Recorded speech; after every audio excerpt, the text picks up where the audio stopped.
Welcome to the Beacon Way. I'm your host, Adrienne Wilkerson, CEO and co-founder of Beacon Media and Marketing. Okay, here's what I know. The best business lessons don't come from textbooks.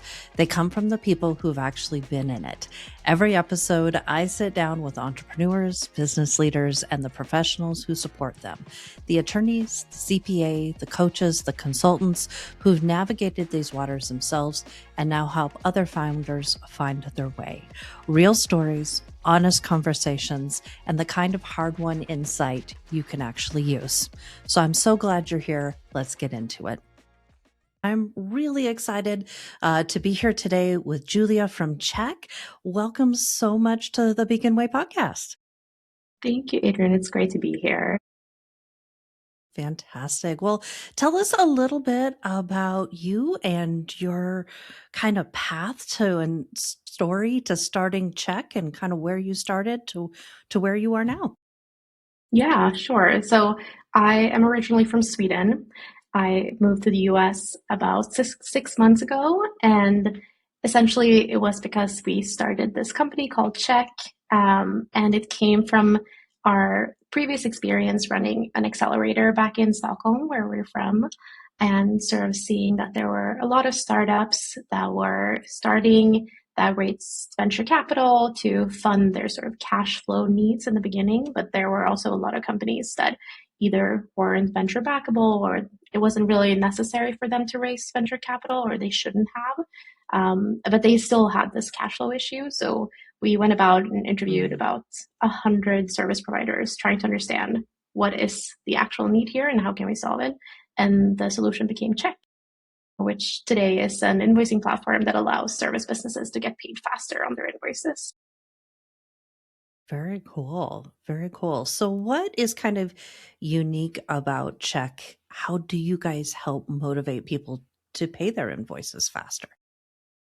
So we use something called dynamic discounting, which is very common among large enterprises, but not really used among small businesses. But it allows small businesses essentially to set whatever net terms they have on their invoice. They send it regularly, but they also add a net 5 or net 10 option that is discounted to 1 to 3%, depends on the business. But it sort of allows clients to pay early for a discount, and then the vendor, the service business, gets paid faster. So instead of going to a third party for a credit line or using a factoring service where you pay usually more than that, you can just create a win-win with your own client. I love that vision of bringing something that enterprise businesses get to take advantage of all the time down to, the small and medium business world to Main Street, essentially. That's a really cool vision. So what kind of you left, one of your kind of prestigious role in one of Europe's top startup incubators to build this company from scratch. So what was that leap like? What was, how terrifying was it? As, most of my listeners are entrepreneurs who have made this leap as well. Like, what was the kind of process through that for you?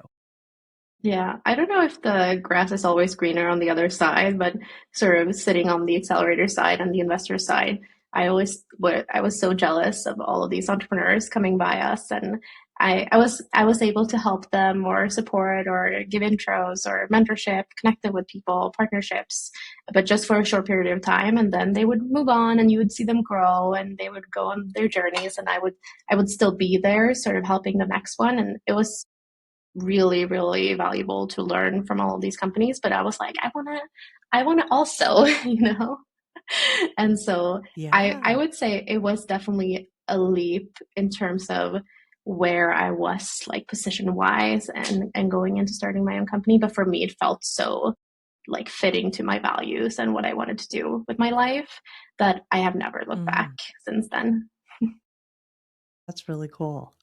Yeah, that it's I always liken it to a fairly common thing, but I've experienced it very often that I jumping off the cliff and building the airplane on the way down. Yeah, very much. There's theory and then there's reality, and as you're actually encountering reality, theory has to adapt and change, and I think that's the reality of building that airplane on the way down. I think when people aren't entrepreneurs, they assume we jump off the cliff with nothing, which sometimes we do, but sometimes it's just an idea. But really, it's that day to day kind of tension between what you thought was going to happen and the reality, and the having to constantly adjust and adapt your stuff to that. Have you experienced that as you've kind of grown this company as well? Yeah, I would say probably more than others because I was actually teaching people to start their own companies. And then when I did it myself, I realized that it's not always the way that we teach people how to start a company.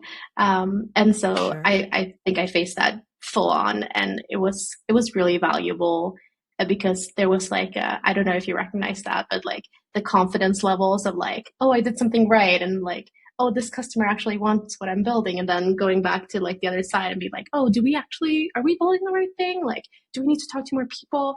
And like this jumping back and forth Right. at this initial stage, but then you're like starting with those initial customers and you see something grow and like, but then you're throwing back to the other side, and it just goes like this all the time.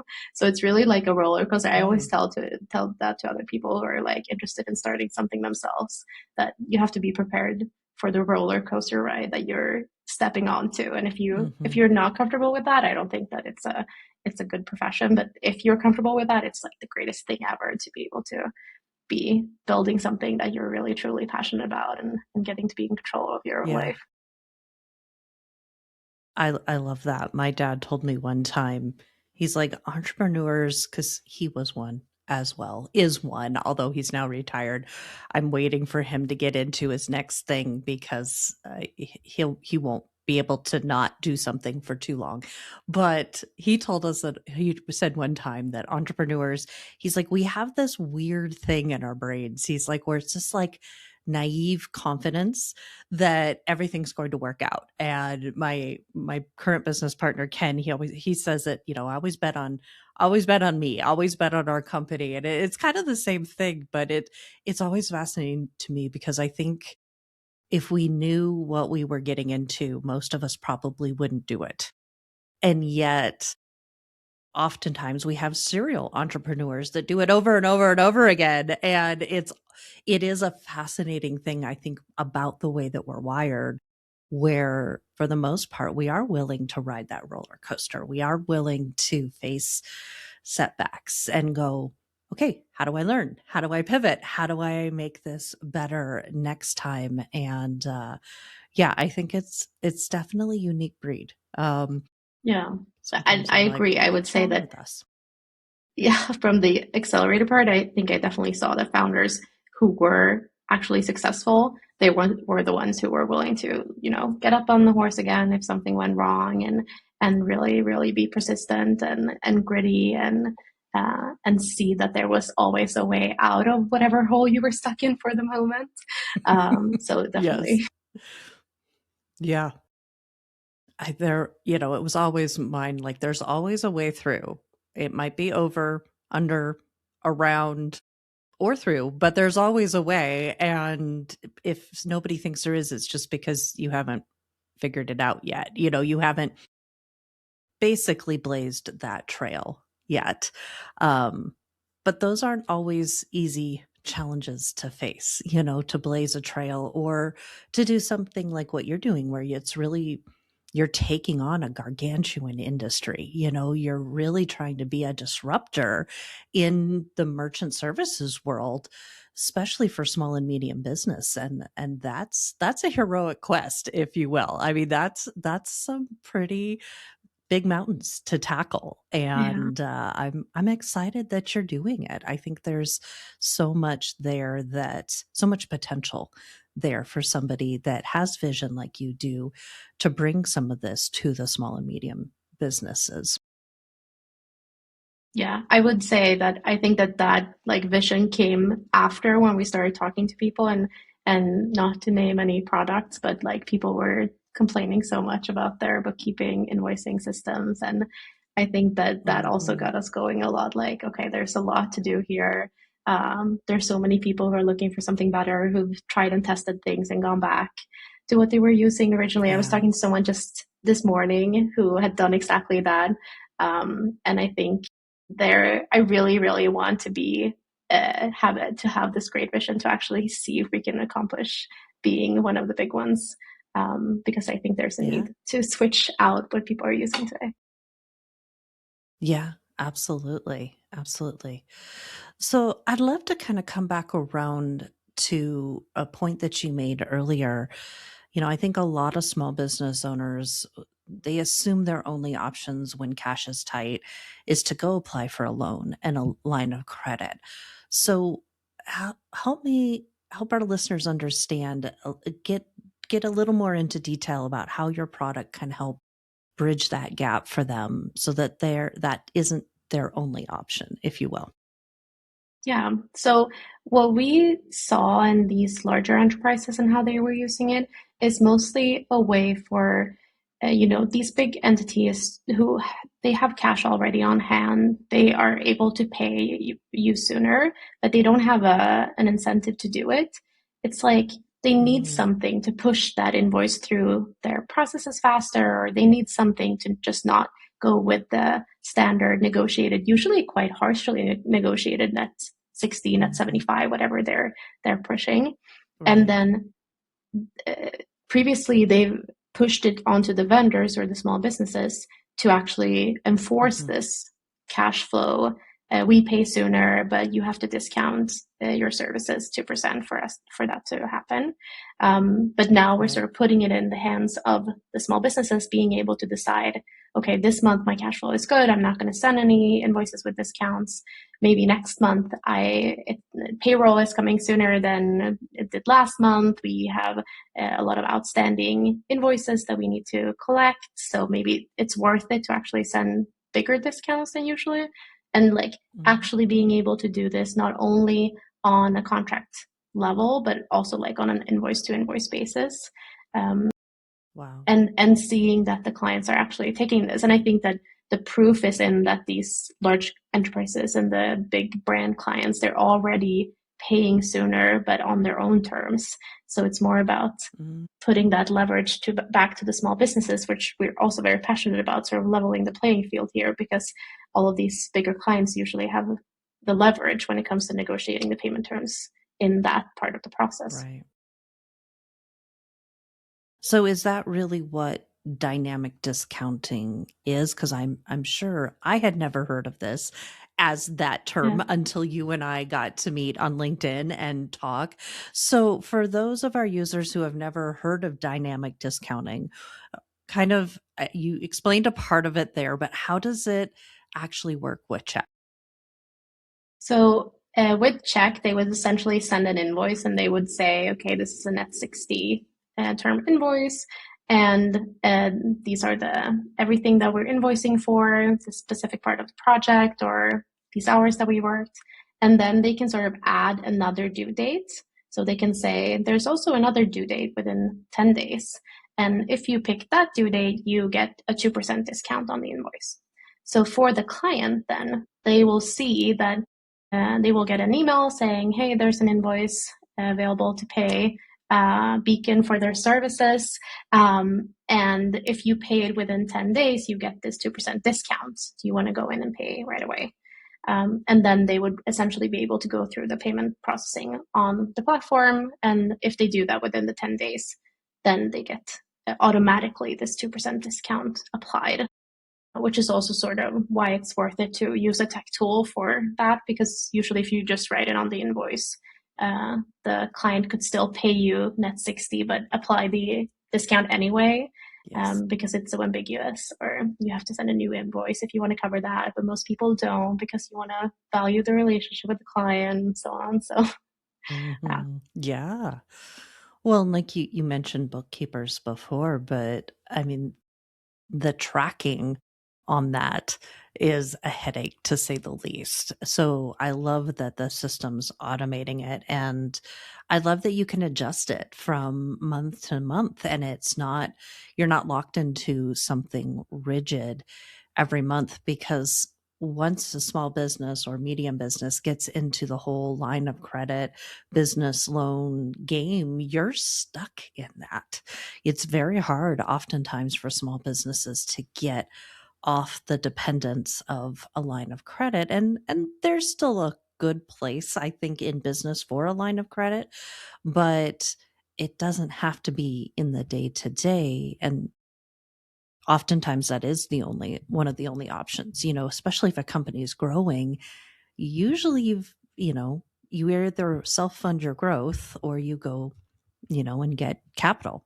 So, but that usually is either, like I said, a line of credit, or that's giving up equity, or, there's lots of complications there.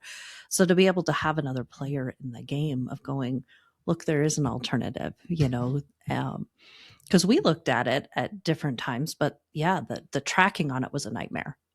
So to have Yeah. that, automated, and to have as much flexibility as you're describing, I think is a real game changer for a lot of small businesses. Yeah. I think what most people are underestimating is this like ability to be ahead of your invoices or be ahead of your cash, essentially. Hmm. Like many, like you say, many have this credit line to support, but it's really like almost like a reactive thing that you're trying to use because you're like, Yeah. okay, I can't get ahead of it, so I have to like keep up with it at least. And just Yeah. like getting ahead of it is also helping you so much in your growth. And I mean, I have this core belief that I think there's so many service businesses that are not growing faster because of cash flow, and like that's the single Hmm. point in time where you're actually like being stopped from taking a bigger project or launching a new site or whatever it could be, because you're just not ahead of your cash and you have to look around for options and all of that.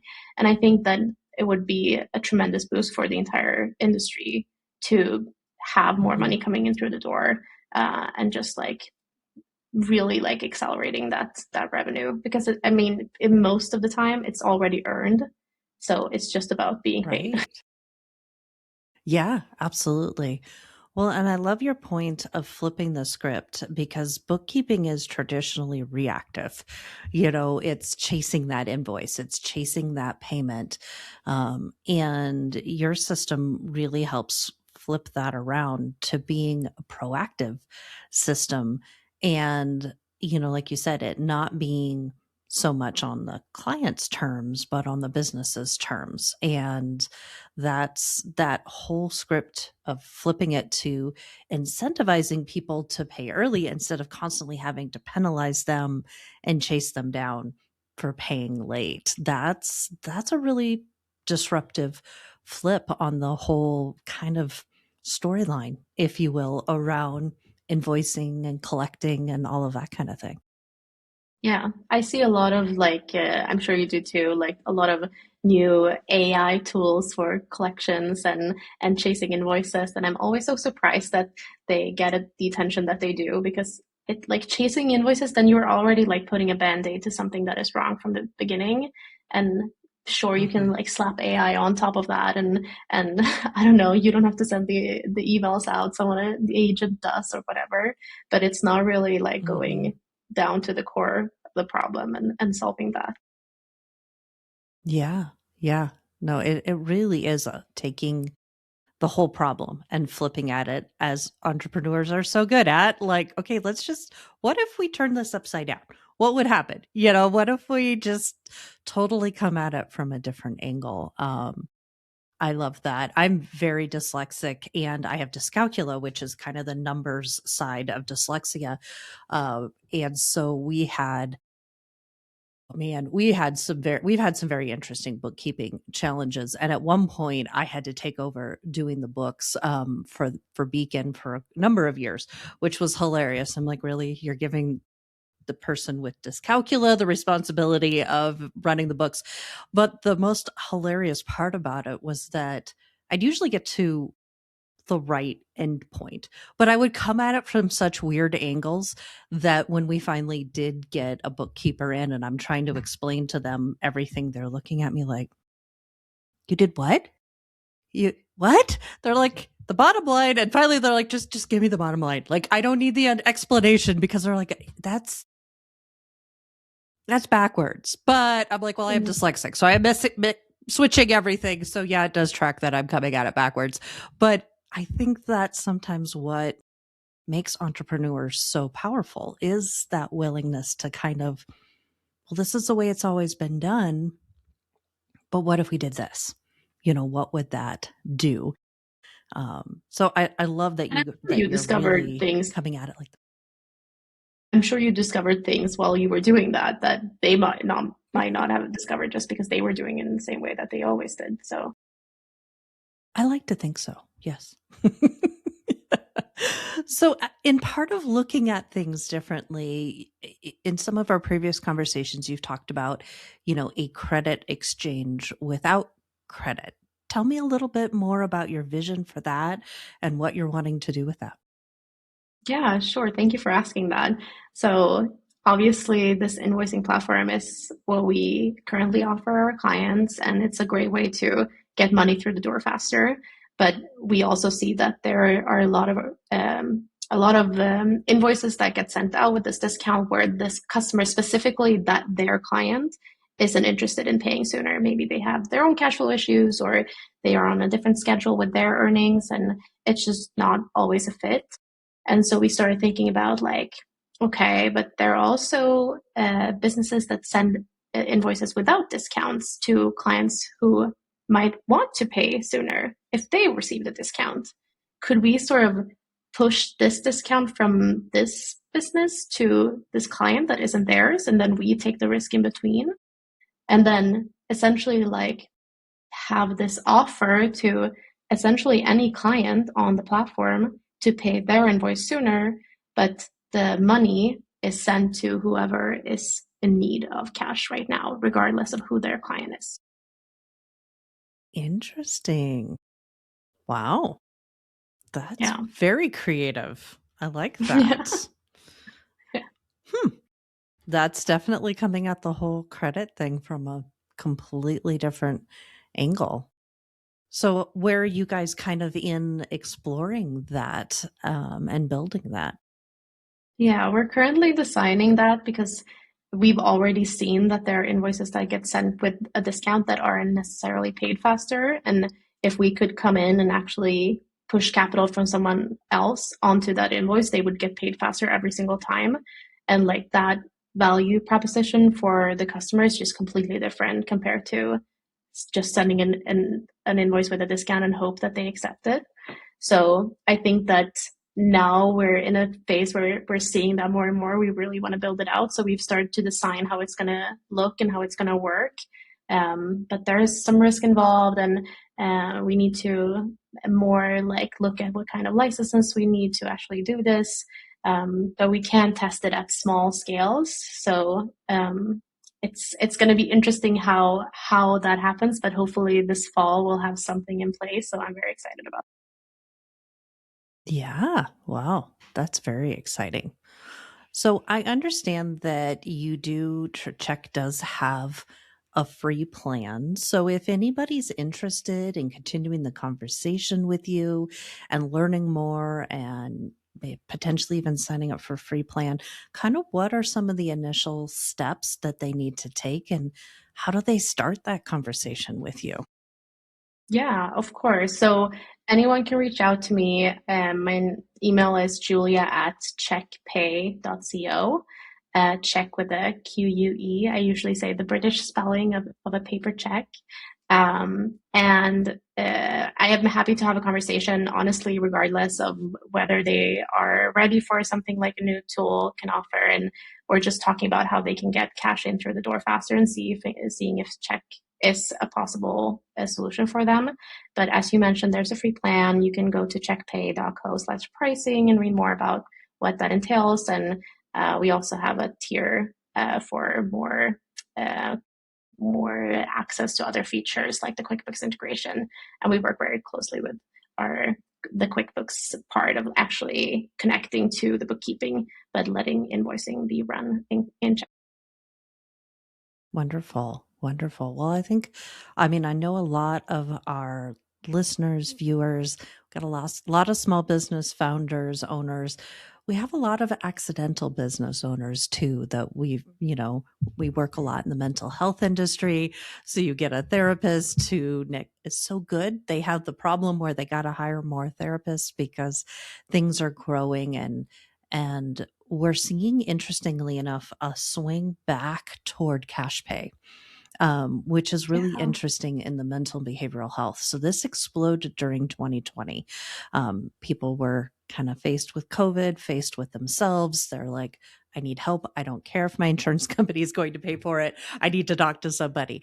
And so there was a spike of cash, pay, which a lot of a lot of therapy businesses hadn't really explored that dramatically because it was kind of status quo. You do the insurance thing.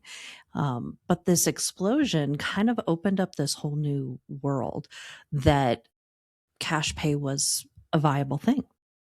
And then we kind of saw it decline, but it didn't decline to pre-COVID norms. It kind of leveled out somewhere in the middle. And so we're, interestingly enough, even in the healthcare fields, we're seeing kind of a much more increased interest in self-pay. And we're seeing it on the customer side too, where unfortunately, people are getting really annoyed and frustrated with the insurance world, with the healthcare world. They're getting tired of being told they can only have, you know, 5 visits with their therapist a year, or they have to be in network or out of network. And so there's definitely an increasing interest both on the provider side and the client side in this self-pay world, which is part of why I was really excited to have you on this episode today, because cash pay is definitely different, obviously, than insurance. It's a lot shorter cycle, but it's still a cycle.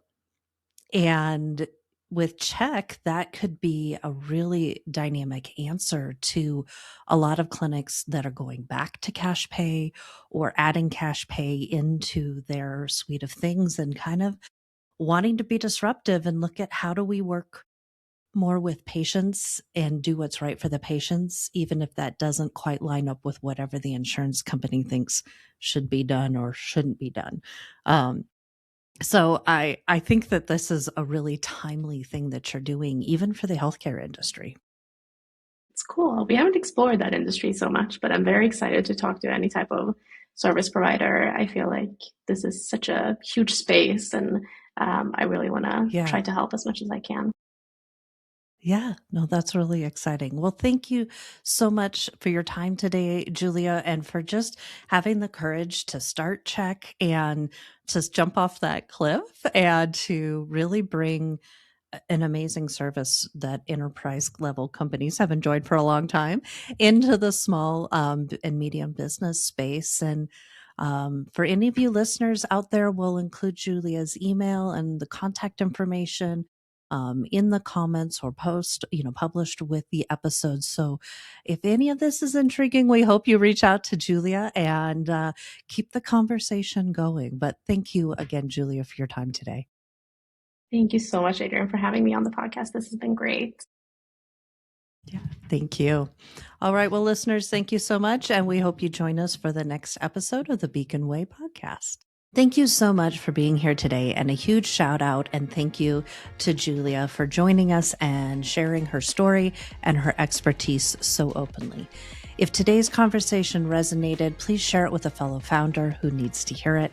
Subscribe, leave us a review. Come find me at beaconmm.com or connect with me on LinkedIn. I'd love to continue the conversation there. So until next time, keep building, keep leading, and remember, there's always a way through. Inspiring leaders, elevating businesses.